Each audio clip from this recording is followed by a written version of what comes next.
what's up guys? In today's video, I'm just going to go through the MAGEBLOOD belt. Alright, it is the most expensive unique items in the game. One of the chase items that those players that farm a lot of currency are trying to chase as well. It has different opinions and preference amongst players. Okay, some of them might say that it is really good, it is super powerful, it enables every sort of funky and funny builds. Some of them just mention that it is too strong to not have it. Some of them don't like and feel that it is not needed, so on and so forth. Alright, so this belt is going for about 180 exalts. I'll show you in the trade market later. And yeah, just overall, okay, what this belt gives, right? It gives you strength, as you can see here, strength, dex, fire resist, cold resist, and the most important is the leftmost 2 to 4 magic utility flasks apply constantly. So your flasks are always full uptime. Okay, it is always full uptime. You don't need to press them. You are constantly having their powers, whatever effect there is on the flask. So how they abuse this MAGEBLOOD is basically on the flask. You can use anything you want. You can use Quicksilver, you can use the resistant flask, your ruby, topaz and sapphire, granite flask or amethyst flask for chaos resistance. Alright, and what all of them do, right, is they will use the enkindling orb. Okay, so with enkindling orb, most of them will always roll for this stat. You gain no charges during flask effect, which nobody cares because MAGEBLOOD is already full uptime, and there is 60 to 70% increase effect. Right, so 60 to 70% increase effect is really a lot. Let's just say if you have granite flask, for example, granite flask give you 1500 armor, right? So you will probably have about 2500 base armor. Alright, that is only the implicit of the flask, not including the prefix and suffix of it. So actually, if you have the suffix of it, it does apply as well. Okay, just giving you a short example, I just took any of the builds from POE Ninja and I'm going to show you this guy is using a MAGEBLOOD. So you see, for example, this amethyst flask, he is using an enkindling orb, so 70% increase effect, right? And they have the prefix reduce duration and increase effect again. Then again, reduce duration, we don't care because it's MAGEBLOOD. The flasks are always full uptime. So by using the enkindling orb and this prefix, you are basically abusing MAGEBLOOD to have nearly 200% of flask effect. Alright, so you see, like this guy, he used amethyst plus the additional elemental resistance. Then you have jade for your evasion, and then diamond flask for the critical strike chance, quicksilver for the movement speed. So all of them always just use the enkindling orb and this prefix. Alright, the reduce duration increase effect, and this just abuses the MAGEBLOOD to a whole different kind of level. Alright, next let's look at the price of this. Okay, so you can see I've just browsed through the unique accessories. MAGEBLOOD is just way above every other thing else. Okay, if you want me to browse through unique weapons, you can see like it is not even anywhere close. Alright, if it is anywhere the closest, it is this Stasis Prison, which is a new item also introduced, but guys, not even anywhere close. Okay, MAGEBLOOD is just insane. It has the same drop rate, okay, I wouldn't say drop rate, but the tier drop as a headhunter. Okay, and yeah, it is equally as difficult and hard to find as a headhunter. Okay, so let me just click in. Yes, this is, you can see the trend, right? This is about 180 exalt. It is and always will be around there. Okay, previously it was near a mirror, but the mirror price versus the MAGEBLOOD is no longer there. Alright, so it is sitting at about 180x. Okay, and to show you roughly how it is just like this. See, it's about 180x. Moving down, these are the non-corrupted ones. Okay, so 185. Yeah, it is just slightly around there.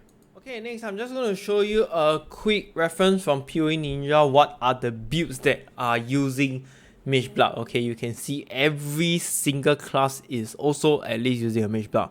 It can be some funky class, whatever, but then the most used is basically Cyclone. Okay, I assume this is COC Cyclone, right? Okay, okay, every one of them is just COC Cyclone, right? But other than Cyclone, you have Tornado Shot, you have Spark also. I assume this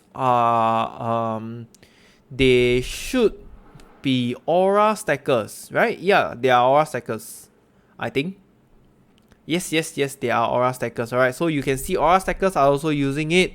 It is pretty nice. And what else is there? There is like Forbidden Rite, Cyclone. Okay, another COC build. So actually a lot of COC builds are also using Mage Blood, because if you use a Mage Blood, you will not screw up your attack per second, you will not screw up your cooldown recovery. Alright, whereas if you use a Headhunter, you might screw it up quite big, right? And what else is there? You have some minion builds that uses it also, just a lot of them for the sake of QL and survivability. You have Lightning Strike, Righteous Fire, all sorts of things. Alright, that's how powerful Mage Blood is. It just enables every single build to be very, very, very powerful. Alright. In terms of class, you can see Occultist, Necromancer, Deadeye, Ascendant, Inquisitor, Raider, all this, the popular classes, they are all using Mage Blood. Alright, if I were to just go into Occultist, you can see like there is Spark. Okay, there's Spark on it. I didn't really filter by damage. Okay, something is not right. The damage is not showing, but yeah, this is just a rough overview of what are the classes and skills that they are using. So most of them is actually just COC builds. Alright, and just a second showcase. Let me just click on to randomly those any of those people. Alright, we're just gonna see what kind of flask they are using. So this guy is a Flicker Strike. You can see all of them, right, at least have one flask that has this suffix, which is additional elemental resistance during flask effect. Okay, and this covers every aspect of your flask, including the amethyst flask that is this guy is using. It is very common now. Instead of using 3 of the what do you call it, the resistant flask, so it's like topaz, what else is there, ruby and sapphire. Yeah, they used to do that, but now it has changed, so they are actually using the additional elemental resistance. So I gotta agree, it is slightly less tanky, but it is not really required. Alright, go. Okay, the next person here. Okay, this guy, you can see, yes, he's using this. You go another amethyst flask with all elemental resistance during flask effect. There is a lot of them. Okay, there is really a lot of them. Even this COC guy, look, silver flask. Okay, I do not want. Oh, because he just wants the onslaught. Wait, I don't think he has onslaught. Wait, he has onslaught here. Why is he using silver flask?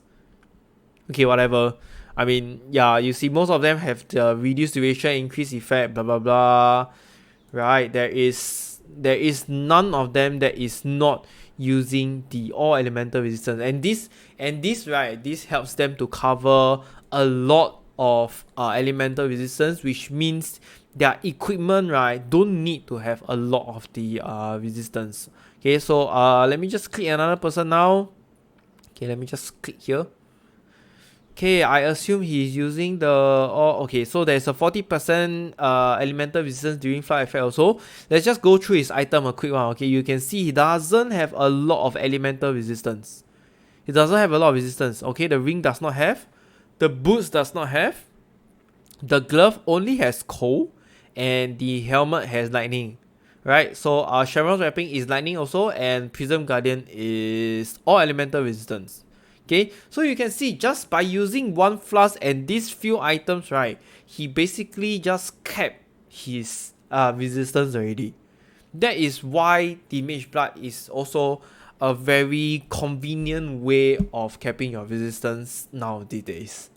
Alright, I'll just give a short conclusion. As a casual player, right, I will say it is not worth it at all. Okay.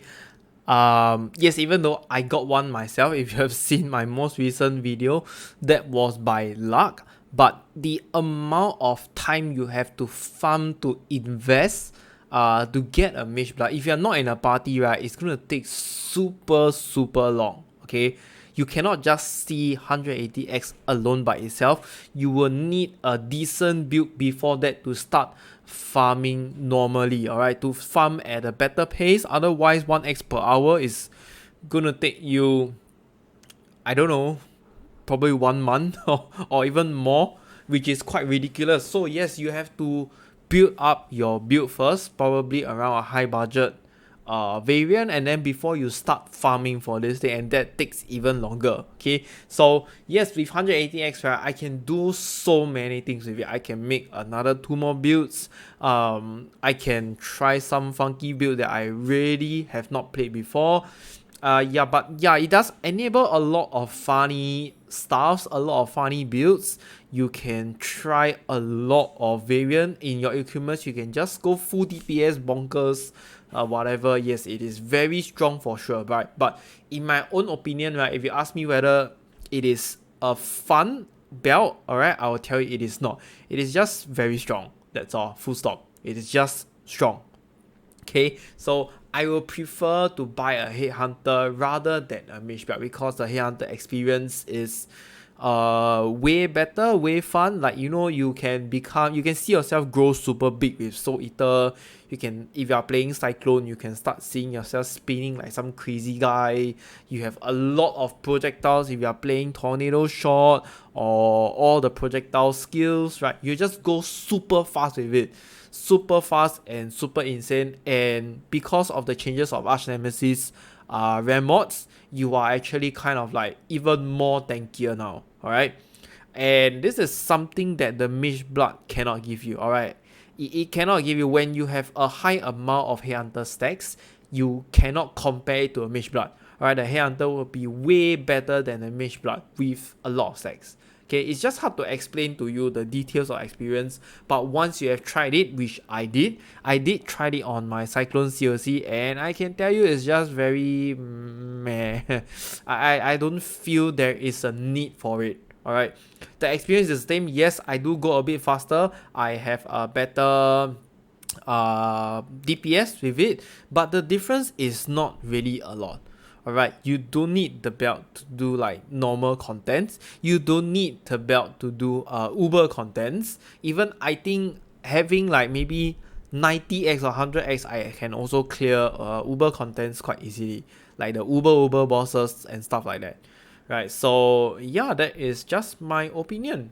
As a casual player, I don't recommend you to farm this. Alright, I recommend you, if you really want a fun experience, get a build going up and then buy a headhunter and align your build together with it.